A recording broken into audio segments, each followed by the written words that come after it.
խոսքս այն հայերի մասին է, ովքեր որ այսօր Ռուսաստանում դժվար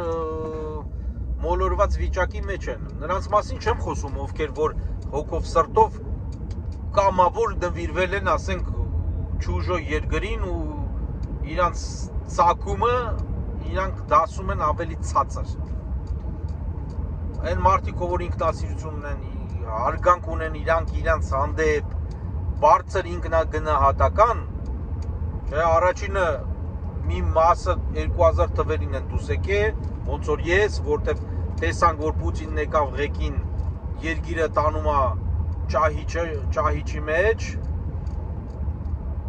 ազատություն ատալի ռասիստ քյաչալ սկինխեդներին, որ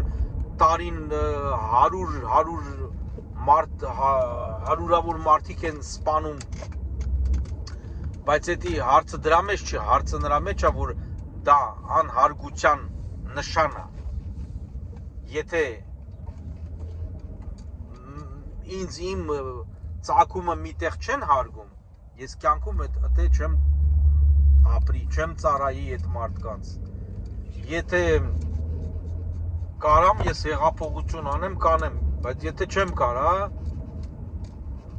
կթողնեմ, կգնամ, կլքեմ պասպորտս, կշպրտեմ ծովը, ինչ որ եւ արեցի։ Չէ, մի հատ պասպորտ ունեի, ռուսական, շպրտեցի ծովը գնաց։ Հիմա պետք չի համեմատել Եվրոպան լավ թե վատ եւ այլն։ Կարևորը այն չի, որ Եվրոպայում ծառերի վրա եվրոներ կախված եւ այլն։ Հարցը էդի չի, հարցը մարդու իրավունքի պաշտպանության, իր հարգանքը պաշտպանելու ինքնությունը, չէ, մարդու իդենտիտետն։ Դա է կարևորը, որ ստե կապ չունի դու ինչ կրոնի մարդ ես, ինչ գույնի մարդ ես, ինչ սոցիալական պայմաններում ես եւ այլն։ Քո իրավունքը պաշտպանված է որպես մարդ։ Այ դա է կարևորը։